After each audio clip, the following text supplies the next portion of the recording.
لە بەبیرهێنانەوە و یادکردنەوەی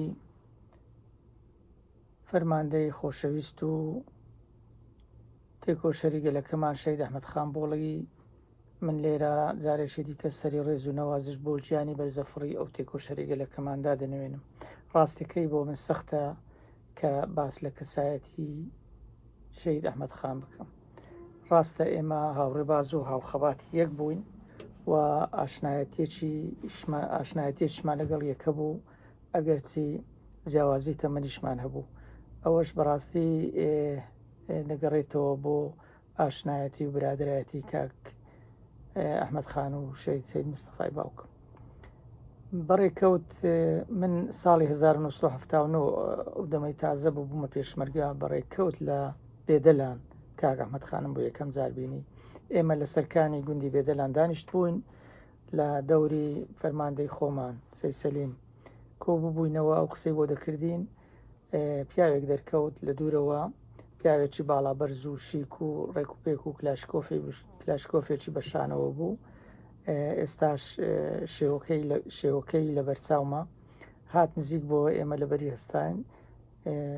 فەرماندە سەید سەلیم کاک ئەحمەدی بە ئێمە ناسان، گوتی ئەوە ئەحمەدخانە. ئەلبەتە ئێمە پێشتر ناوبانجی کاک ئەحمەدخانمان بیست بوو، دەمازانی یەکێکە لە فەرماندە ئازاکانی هێزی پێشمەرگەی کوردستان و ئەمانزانی کە هاوخەباتی خۆمانە و بێگومان ناوبانجی بۆڵیەکان بۆ ئێمە و بۆ هەموو خەڵکی کوردستانی شەر ناوێکی دیار و ئاشنا بوو. ئەوان لە شۆڕشی ئەیلول و لە شۆڕشی نوێژ ڕۆڵێکی زۆر دیار و بەرچاویان لە خەبات تێکۆشانی گەلەکەمان لە ناوهێزی پێشمەرگە بینی بوو و فەرماندەی زۆر ئازا و ناوداریان هەبوو، قوربانی زۆریشیاندا بوو. ئێمە لەوێ لە سەرکانیکە بێدەلان یەکەم جارکە ئەو پیاوە تێکۆشەر و خەباتجێ ڕەمان بینی کە ئەو زانی من کوڕی سەید مستەفام زۆر لوتفی بەرامبەرم نوان و قەت لە بیرم ناچی کە بە گفت و لفتە خۆشەکەی خۆی گوتی چەند خۆشحاڵم کە لێرە لە زیاتی سەید مستەفا بوومە هاوسەنگەری کوڕەکەی. ئەوە بۆ ئێمە بەڕاستی شانازیەکی گەورە بوو و من هەمیشە وەکو شانازیەک باسی ئەو دیدارە ئەەکەمەوە ئەو قسانەی کە ئەو کاتێک کە کاک ئەحمەد لەگەڵ ئێمەی کردن. جاری دووەمیش هەر ئەو ساڵە زستانی ئەو ساڵە وابزانم ڕۆژی 12 ساڵی 1970 بوو لە گوندی هەرتەل جاشەکان ناوچەکە هاتبوونە سەر هێزی پێشمەرگە. شەڕێک دروست ببوو. من ئەو ڕۆژە لە گوندی بێراوە بووم کە زانیمان شەڕ دروست بووە لە هەرتەل، بە پەلە خۆمانگەیاندا شوێنی شەڕەکە ئێوارەیەشی درەنگ بوو. لای فەرماندە سەید سەلیم ڕاوەستا بووم. شەڕ هێشتا مابوو، بەڵام جاشەکان لە هەموو قۆڵەکان شکابوون و ڕاوەنران. سەیرمان کرد، کۆمەڵێک جاش لە خوارەوە ڕایانە کرد و پێشمەرگە بە دوایانەوە بوون. سەید سەلیم بانجی کرد کوڕە ئەحمەدخان بگەڕێەوە و بۆ بە پێش من کەوتووی، تۆ نەزانیوە من سەنگەری یەکەم و بەردی یەکەم نادەمە کەس. بێگومان سەید سەلیم زۆر ڕەفیقی کاک ئەحمەدخان بووە، قسەشی هەر بۆ گاڵتە و بۆ خۆشی پێیگوت. کە گوێی لە دەنجی سەید سەلیم بوو شەید ئەحمەدخان دەستی خۆی بەرزکردنەوە گوتی وەڵا کاک سەید ببوورە نەمزانی لەوەی. ئیتی شەڕەکە خەریک بوو، کۆتایی هات و جاشەکان هەڵاتن و پێشمەرگەکان گەڕانەوە و هاتین لە مزگەوتی گوند کۆبوونەوە. ئەو شەوە ئێمە دەبووە لە جادە، ئەو کاتی جادەی نێوان چیوە و نێوان با بڵێن بالیستان، جادەی بالیسان هێشتا هێزی دوژمنی لێبوو. شەو پەڕینەوە بۆ گوندی چیوەی سەر و ئەو شەوی شەرپێکەوە بوون. جەولەکەمان بەردەوام بوو هەتا ڕۆژی 23 و 24 مانگەیشتینە تۆڕی سماقولی.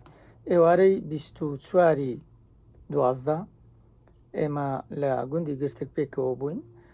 سەر لە بەیانەکەی زوو ئێمە چوینە گوندی سەرچاوی با بڵێن سماقولی سەرچاوە.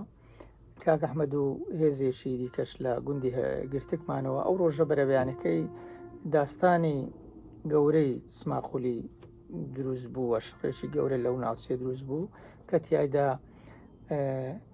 هەردوو فەرماندا سەیسەلیم و شنەی بۆڵی شەهید بوون بێگومان ئەو داستانە زۆر باس کراوە و هەموو زۆربەی خەڵکی پێی ئاشنایە. دواتر هاوڕێکانمان باسییان کرد کە کاک ئەحمەد خان و هاوڕێکانی لەوێ ئەو فەرماندانی لەوێ بوون، ئەو تێکۆشەرانی لەوێ بوون، ڕۆڵێکی زۆر دیار و بەرچاویان بینی بوو، ڕۆڵێکی زۆر کاریگەر و یەکلاکەرەوەیان دینی بوو لە یەکلاکردنەوەی شەڕەکە.